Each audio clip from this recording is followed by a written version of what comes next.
तुम्हारा कर्म युद्ध अब आरंभ होने जा रहा है मित्र।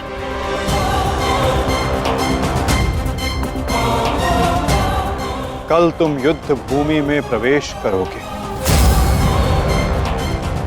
परंतु आज भी कोई कुरुक्षेत्र की युद्ध भूमि में है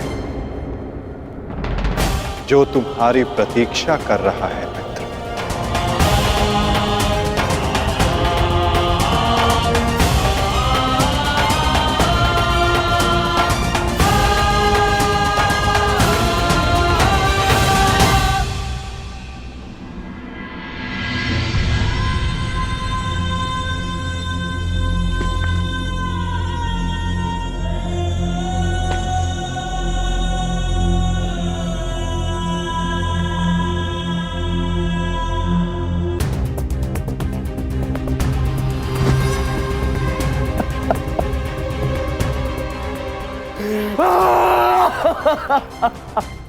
टच रे!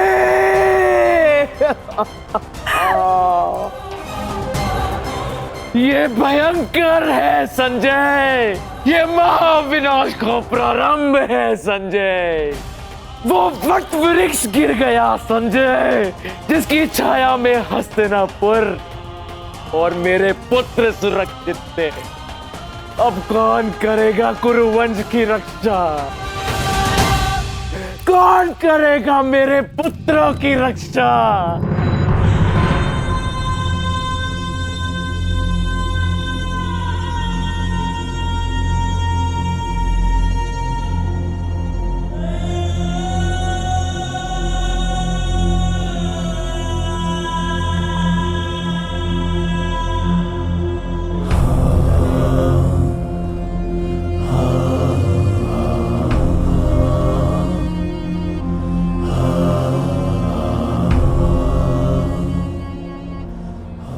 कुरुक्षेत्र में तुम्हारा स्वागत है अंगराज।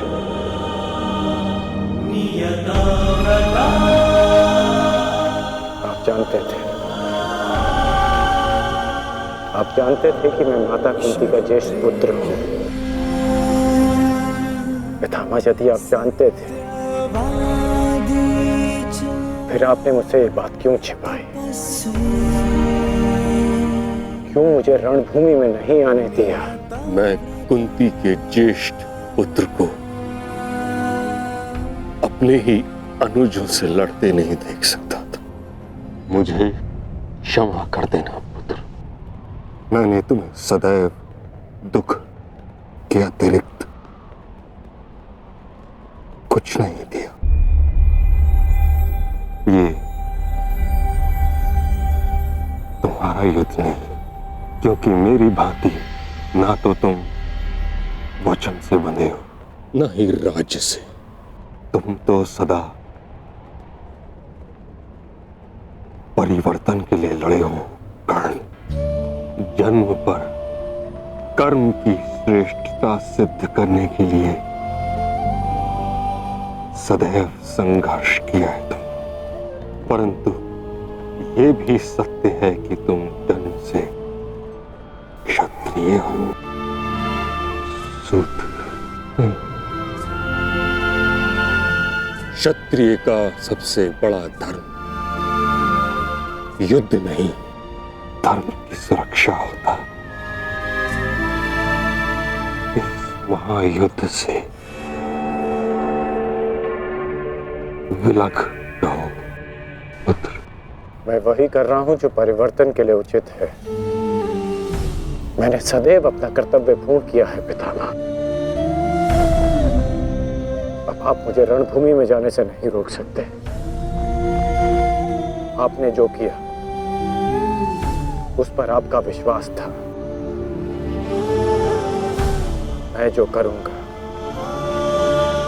उस पर मेरा विश्वास है, और मेरा विश्वास है कि दुर्योधन युधिष्ठिर से कहीं अधिक सक्षम शासक है।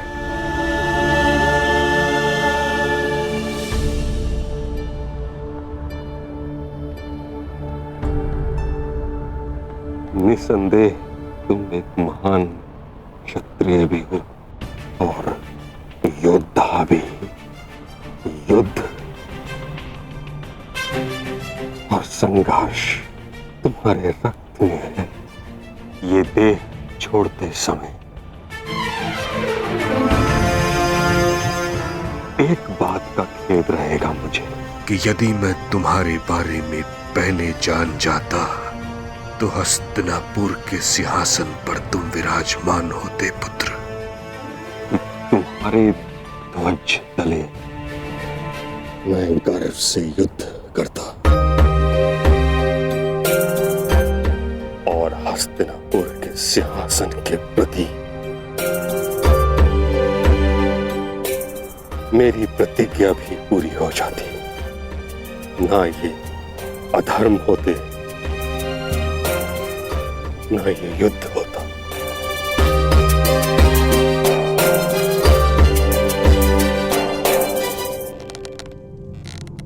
तुम्हारे पुत्र हस्तिनापुर की रक्षा बनेंगे, यही इनका कर्तव्य है और यही नियति।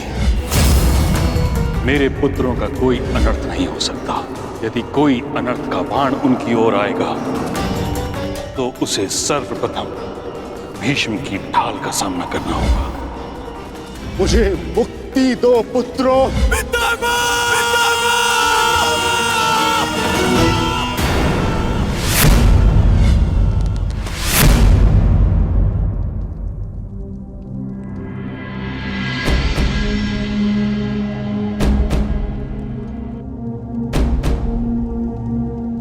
पार्थ,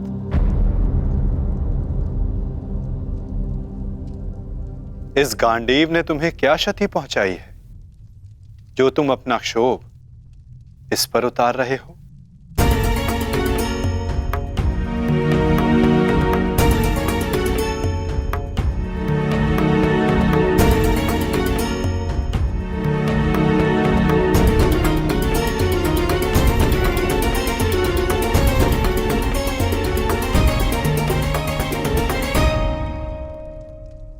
आज तुमने जो किया निसंदेह बहुत कठिन था पार्थ।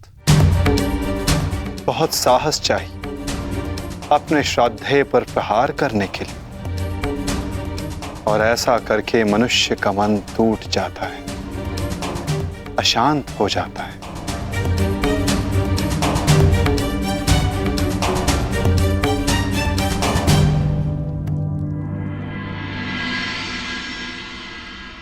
परंतु धर्म स्थापना के लिए, पाप के अंत के लिए ऐसा करना अनिवार्य था धनंजय। परंतु पार्थ, अब समय अशांत रहने का नहीं। अपने मन, अपनी शक्तियों को, अपने कौशल को एकाग्र करके केंद्रित करने का है पार्थ।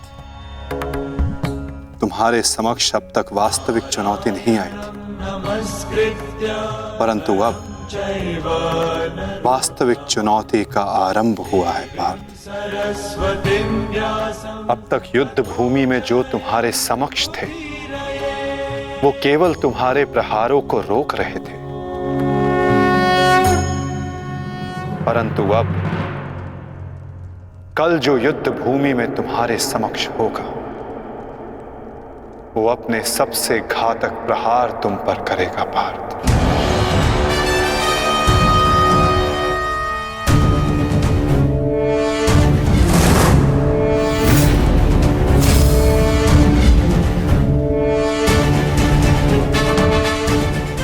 कौरवों की ढाल टूटी है और अब इस युद्ध में नियम टूटने प्रारंभ होंगे पार्थ। स्वयं को संभालो पार्थ और युद्ध के लिए सज्ज रहो, क्योंकि कल से प्रारंभ होगा वास्तविक महाभारत।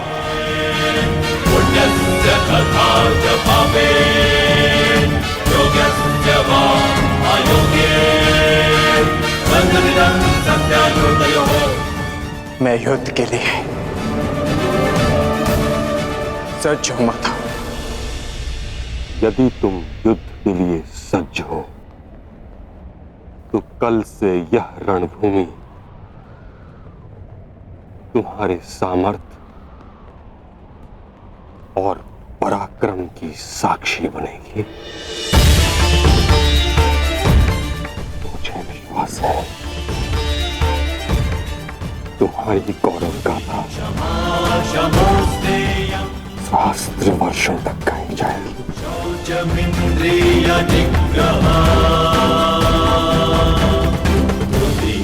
मैं आशा करूंगा कि इस युद्ध के पश्चात मैं गौरवशाली योद्धा कर्ण से भेंट कर सकूं।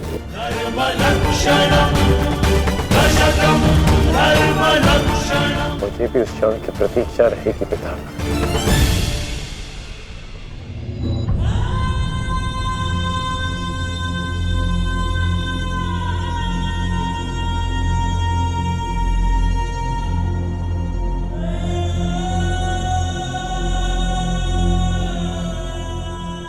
नियति का लिखा मैं नहीं बदल पाया कुंती।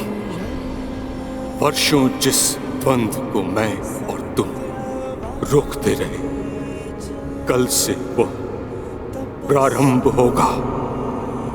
कल तुम्हारे दोनों पुत्र रणभूमि में एक दूसरे के विपक्ष में खड़े होंगे, एक दूसरे के रक्त के प्यासे।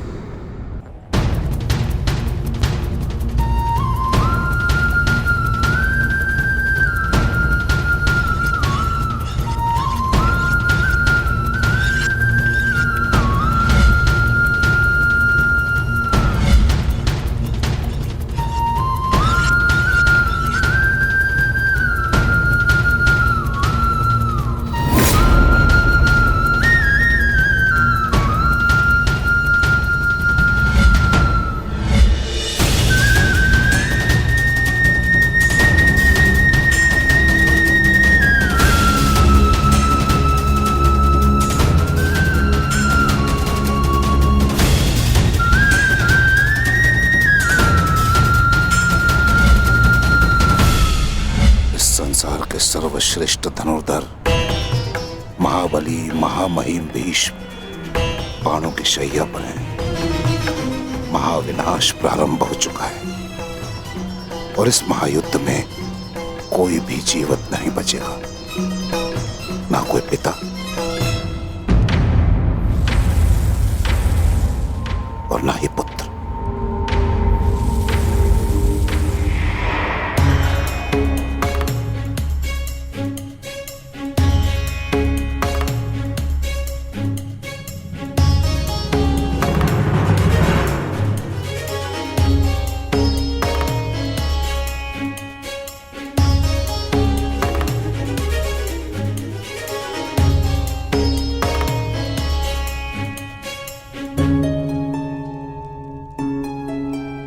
आपका स्वागत है आचार्य द्रोण। हम सब आप ही की प्रतीक्षा कर रहे थे। आइए।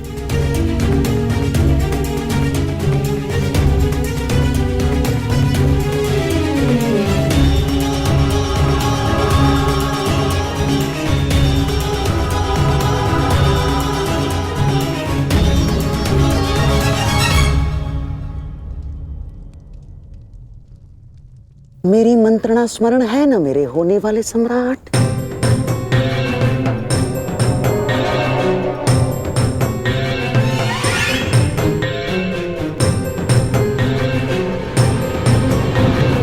आज का दिन युद्ध भूमि में हमारे लिए दुर्भाग्यपूर्ण था। हमारे प्रमुख सेनापति महामहिम पितामह भीष्म शत्रुओं द्वारा रणभूमि से बाहर कर दिए गए और यह सब संभव हुआ है उन पांडवों के छल के कारण। किंतु यह युद्ध अभी समाप्त नहीं हुआ है वीरों।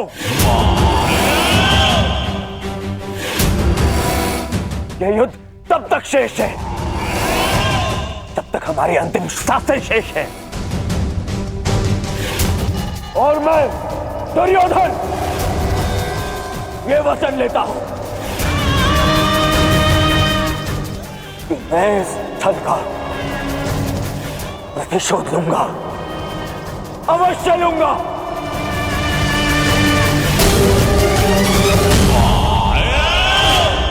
परंतु सेना का नेतृत्व करने के लिए एक कुशल सेनापति का होना आवश्यक है, और मेरे इस सेना का नेतृत्व कौन करेगा इसका निर्णय मैं ले चुका हूं। हमारी सेना का नेतृत्व करेगा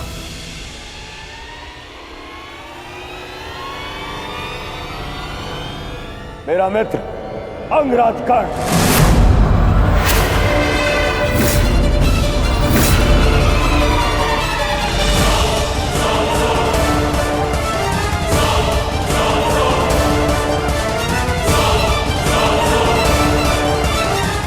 बस दुर्योधन,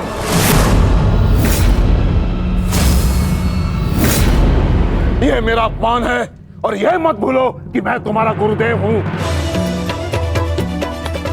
और मैं अपने इस अपमान को कदापि सहन नहीं करूंगा।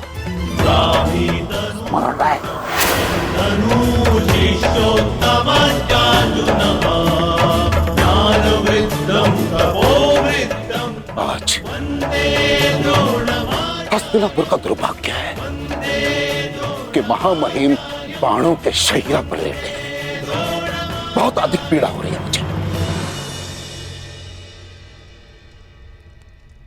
मुझे हस्तिनापुर लाया गया महामहिम द्वारा और किसी का द्वारा नहीं। और यदि महामहिम ने इस सूत पुत्र को अपने सेना में भाग लेने नहीं दिया तो मैं इस सूत पुत्र के अधीन रहकर इसके नेतृत्व में युद्ध कैसे कर सकता हूं। इसी कारण मैंने निर्णय लिया है कि मैं और अश्वत्थामा आज अभी और इसी क्षण से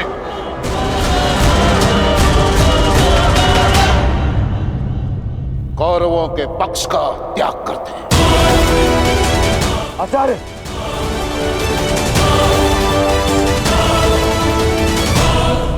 क्षमा करें पिताश्री, किंतु कर्ण के अधीन रहकर मुझे युद्ध लड़ना है या नहीं, ये निर्णय आपका नहीं, मेरा।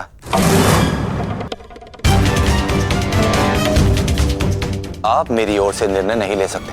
बस, अपने पिता और आचार्य से विवाद करने की अनुमति ना तो धर्म देता है और न ही तुम्हारे भीतर का योद्धा। और एक योद्धा भी किस पक्ष से युद्ध करेगा, इसका निर्णय ना तो उसके आचार्य लेंगे और ना ही उसके पिताश्री।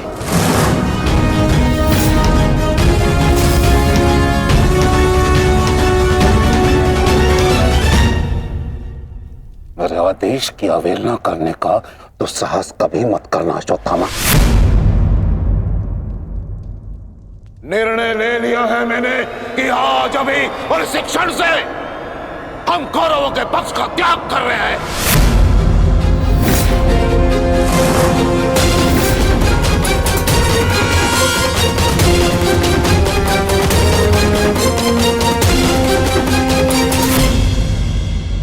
निर्णय ले लिया है मैंने कि आज अभी और इस क्षण से हम कौरवों के पक्ष का त्याग कर रहे हैं।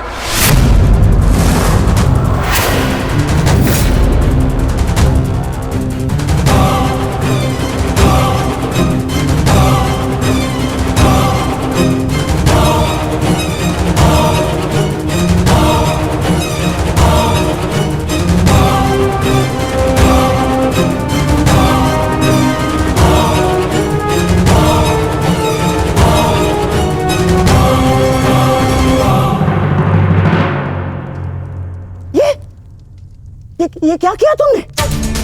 गुरुद्रोण को रोका क्यों नहीं तुमने दुर्योधन? होने वाले सम्राट हो तुम, सम्राट। तुम्हारी सेना का एक एक महारथी ये तुम्हारे विरुद्ध जाएगा तो युद्ध में विजय कैसे पाओगे तुम? जो युद्ध से विमुख हो उसे अपनी सेना में डालना।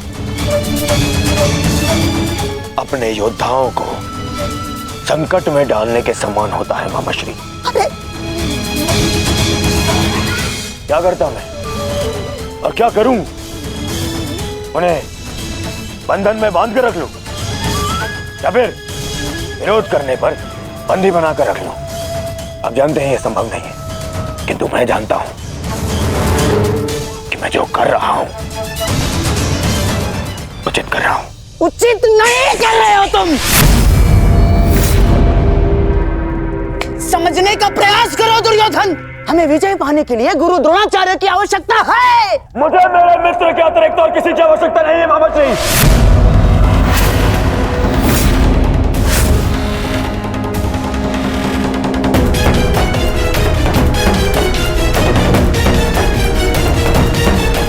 आओ सेनापति कर्ण, तुम्हारा स्वागत है। बताओ हम सबको कल के लिए हमारी क्या व्यू रचना रहेगी? मित्र, गांधार नरेश उचित कह रहे हैं। इस युद्ध को जीतने के लिए हमें गुरु द्रोण की आवश्यकता है। हाँ, देखो समझाओ इसे, समझाओ इसे। व्यू रचने में उनसे अधिक श्रेष्ठ और कोई नहीं, और पितामह के पश्चात केवल गुरु द्रोण हैं जो सभी पांडवों की दुर्बलता जानते हैं। इसलिए उनका हमारे पक्ष में होना बहुत आवश्यक है मित्र, और मैं तुम्हारी सुरक्षा के लिए सदैव तत्पर रहूंगा मित्र। ये मेरा वचन है। परंतु कर्ण, अब क्या किया जाए? गुरु द्रोण को कैसे मनाया जाएगा युद्ध के लिए?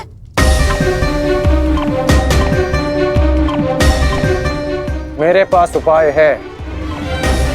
हाँ, कैसा कैसा उपाय अंगराज? गुरु द्रोण कल युद्ध में प्रस्तुत रहेंगे।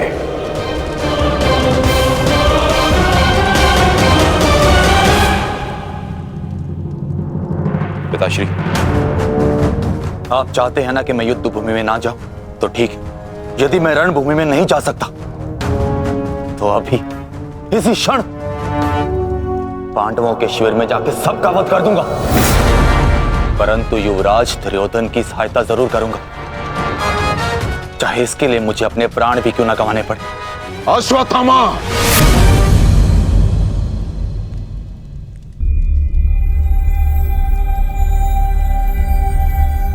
बात को समझने का प्रयत्न करो। तुम दुर्योधन की कोई मदद नहीं कर सकते, उल्टे तुम अपने प्राण संकट में डाल लोगे, और इसी कारण मैं नहीं चाहता कि तुम इस युद्ध में भाग लो, क्योंकि मैं तुम्हें इस प्रकार खोना नहीं चाहता। अब मैं कोई बालक नहीं हूं पिताश्री, अपने निर्णय स्वयं लेना चाहता हूं, और ऐसा करने में मैं सक्षम भी हूं। प्रणिपात।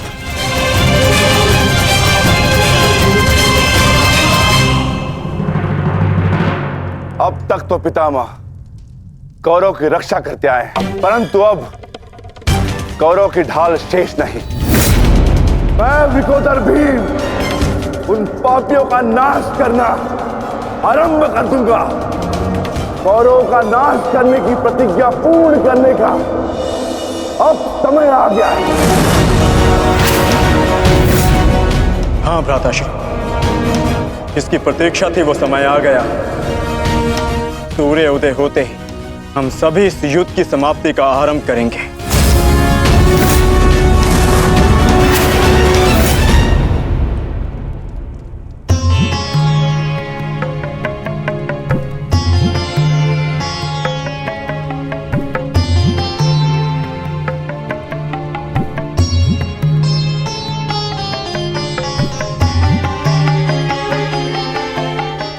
आइए महाराज, अच्छा हुआ आप आ गए। मेरा स्वयं ही आपसे बात करने का मन हो रहा था। जब से ये युद्ध आरंभ हुआ है गांधारी, तुम इन दीपकों का विशेष ध्यान रख रही हो, परंतु क्यों? मेरे सभी पुत्र उस युद्ध में गए हैं महाराज, और इसीलिए मैंने इन 100 दीपकों को अपने 100 पुत्रों की लंबी आयु की प्रार्थना के लिए जलाया है। अब ये 100 दीपक मेरे 100 पुत्रों की आयु का एकमात्र सहारा है। कहीं इन दीपकों को संभालते संभालते तुम अपने हाथ न जला लेना गांधारी। नहीं महाराज, जब एक माता अपने शिशु को जन्म देती है तो उसे अपने आप ही ज्ञात होता है कि उसका शिशु क्यों रो रहा है। एक पुत्र को कभी अपनी माता को अपने रुदन का कारण बताने की आवश्यकता नहीं होती।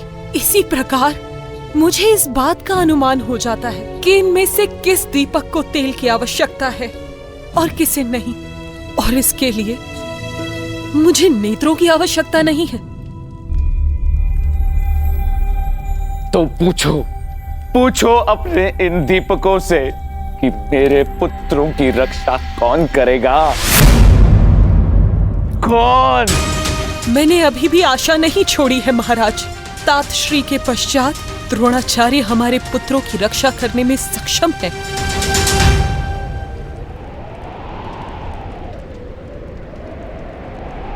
गुरुद्रोण बाहर आइए, शीघ्र बाहर आइए।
अश्वत्थामा!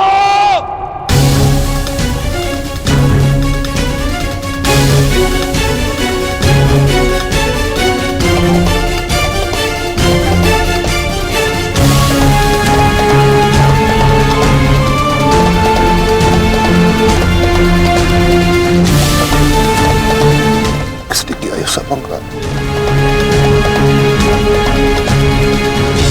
उत्तर दो मुझे, किसने किया? पांडव।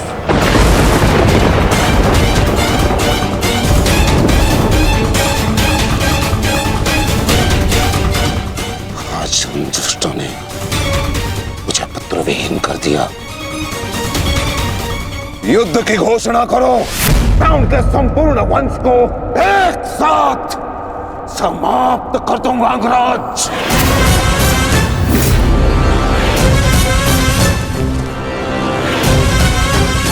अपने पुत्र के हथियारों से मैं प्रतिशोध लूंगा। प्रतिशोध लूंगा मैं पांडवों का अंत कर दूंगा, समूल नष्ट कर दूंगा उन्हें।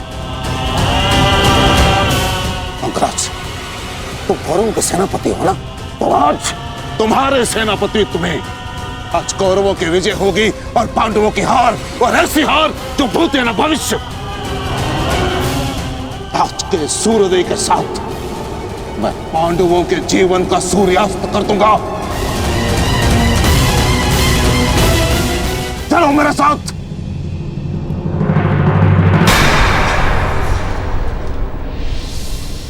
अब किस बात की प्रतीक्षा है अंगराज? सूर्योदय होने वाला है, चलो मेरे साथ। परंतु आप तो एक सूत पुत्र के अधीन युद्ध में भाग नहीं लेना चाहते थे आचार्य।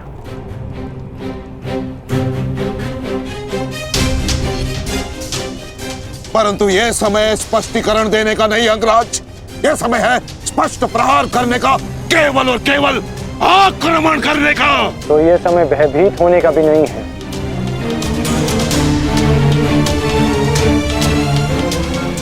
घुमा फिरा के बातें मत करो अंगराज, जो कहना है स्पष्ट रूप से कहो। कहना क्या चाहते हो तुम? सत्य कहना चाहता हूँ आचार्य। आपने ये युद्ध मेरे सूत पुत्र होने के कारण नहीं छोड़ा था।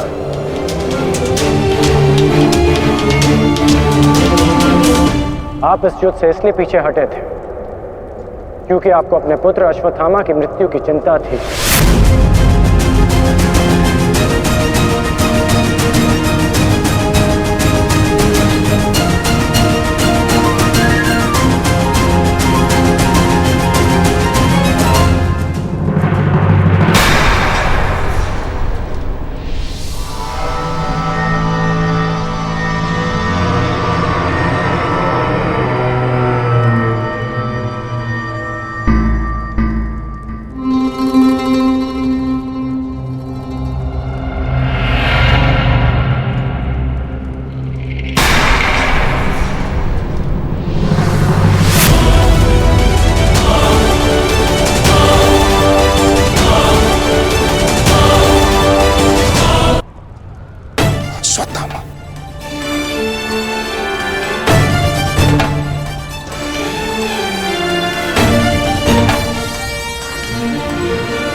किया तुमने? उत्तर दो।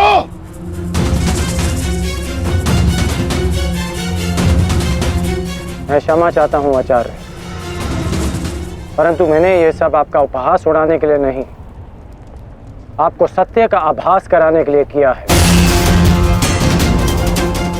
मैं केवल उस योद्धा को चिंता के भंवर से निकालना चाहता था जिसकी इस समय कौरव सेना को सबसे अधिक आवश्यकता है।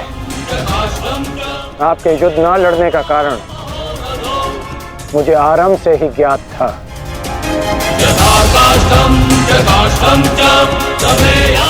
पुत्र खो देने की पीड़ा से मैं भली भांति अवगत हूं, परंतु इसका अर्थ ये नहीं कि एक योद्धा अपना कर्तव्य निभाना भूल जाए। जो आक्रोश आपने अभी दिखाया, यदि वही आक्रोश आप युद्ध भूमि में रखेंगे तो ये मेरा विश्वास है कि आप कौरव सेना और अपने पुत्र को सदैव सुरक्षित रख पाएंगे।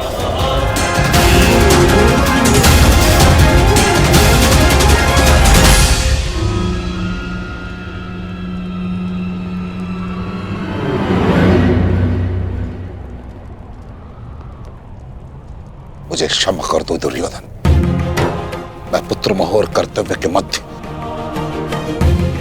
उलझ गया था, बहुत कुछ भूल गया था। क्षमा कर दो मुझे।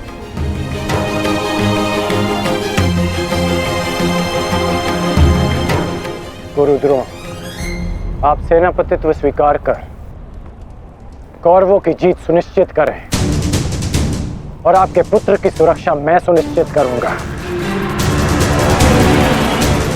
ये मेरा वचन है कि जब तक मैं जीवित हूं, मृत्यु अश्वत्थामा के निकट भी नहीं आएगी।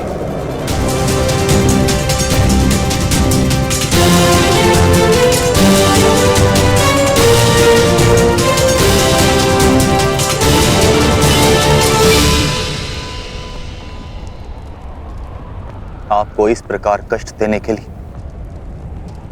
मैं आपसे क्षमा चाहता हूं पिताश्री, किंतु आपका पुत्र और एक शिष्य होने के नाते मैं आपको अपयश का भागी होने से बचाना चाहता हूं।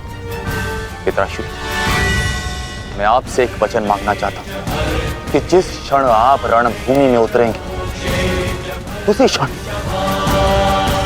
आप अपने हृदय से मेरे प्रति पुत्र मोह को त्याग देंगे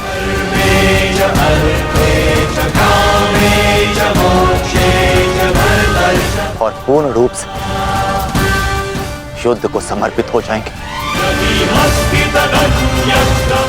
वचन दीजिए पिताश्री, मुझे वचन दीजिए।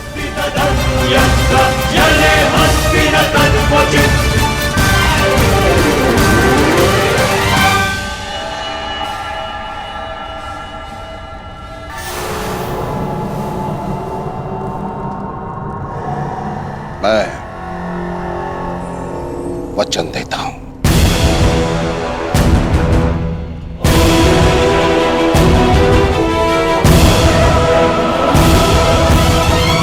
मैं वचन देता हूं।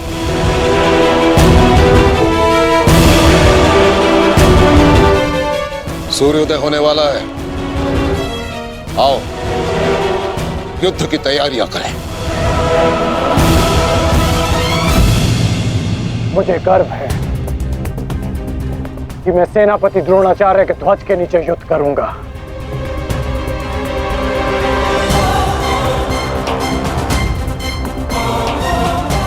मैंने तुम्हें पहले भी कहा है मित्र, मुझे तुम पर पूर्ण विश्वास है। तुम्हारा हर एक निर्णय मेरे ही हित में होगा।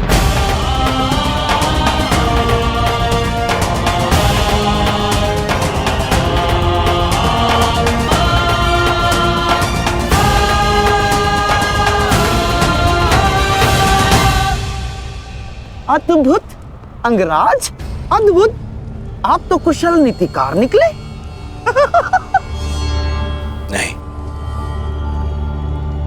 मेरा मित्र नीतिकार नहीं है, वो तो एक कुशल संचालक है, एक कुशल सेनापति है। कर्ण मैं आज बहुत प्रसन्न हूं और गर्व का अनुभव कर रहा हूं कि तुम मेरी ओर से युद्ध लड़ रहे हो।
पार्थ, आज तुम्हारा मन, तुम्हारी दृष्टि में तुम्हारा लक्ष्य स्पष्ट होना चाहिए, तुम्हारा मन शांत होना चाहिए और दृष्टि केंद्रित।